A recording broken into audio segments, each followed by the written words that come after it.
Ang susunod na programa ay rated PG. Ito ay nangangailangan ng patnubay at gabay ng magulang para sa mga batang manonood. Ang buong akala ni Doc Carlos may karapatan siyang parusahan at pahirapan si Annalyn habang nasa Eastridge ang anak ng karibal niya, pero may hangganan rin ang lahat. Malaya si Carlos na abusuhin ang posisyon niya bilang medical director ng Eastridge, kaya walang magawa si Annalyn kundi sundin si Carlos dahil mas mataas ang posisyon nito sa kanya. Ang hindi alam ni Lynette, kay Annalyn binubuhos ni Carlos ang lahat ng galit niya kay Doc RJ dahil si Annalyn ang rason kaya may koneksyon pa rin silang dalawa. Bulag pa rin si Lynette sa pagpapahirap ni Carlos kay Annalyn dahil ayaw namang maniwala ni Lynette sa sumbong ng anak niya dahil sunod-sunuran rin naman siya kay Carlos. Ang hindi alam ni Carlos ang pagpasok kay Pokwang sa Eastridge ang pinaka-worst decision niya sapagkat mabubuking ang maling pagtrato niya kay Annalyn sa Eastridge.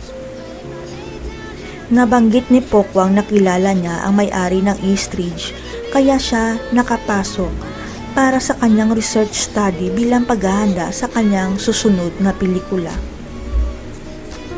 Ang hindi alam ng lahat, espiya pala si Pokwang ng totoong may-ari ng Eastridge dahil nabalitaan niyang pinag-iinitan ni Carlos ang apo niyang si Annalyn sa ospital niya.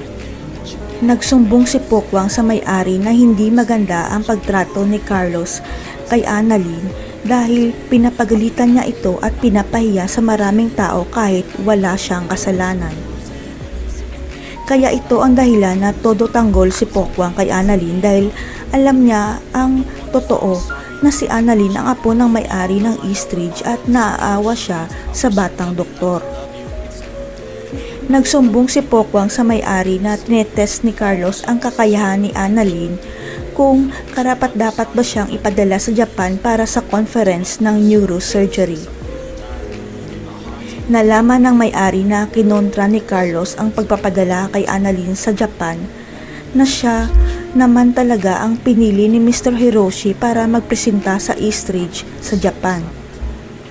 Kaya ang may-ari na mismo ang nag-aproba na ipadala si Annalyn sa Japan, kaya walang magawa si Carlos kundi sundin ang utos ng big boss niya, kaya pumayag na siya na si Annalyn ang ipapadala.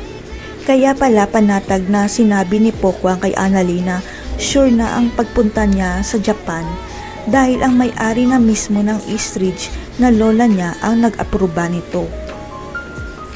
Karapat-dapat naman talaga si Annalyn na ipadala sa Japan dahil nagawa naman niya ng tama ang special assignment na parusa sa kanya ni Carlos kahit kontra pa rin siya. Kaya bibigyan ng matinding leksyon ng may-ari ng Eastridge si Carlos dahil magpapakilala na siya sa lahat na siya ang totoong may-ari ng Eastridge at apo niya si Annalyn. Matanda na kasi ang may-ari ng Eastridge kaya kailangan niyang ipaalam sa lahat na ipapamana niya sa anak niyang si Lynette at apong si Annalyn ang Eastridge Hospital. Siguradong babaliktad ang mundo ni Carlos dahil ang batang doktor na inaapi niya, mas mataas pa pala ang posisyon sa kanya dahil siya na ngayon ang may-ari ng Eastridge. Magiging mabait na kaya si Carlos kay Annalyn dahil apo pala siya ng may-ari. Papupuntahin rin kaya ni Carlos si Lynette sa Japan para hindi ito magsumbong kay Annalyn. Abangan.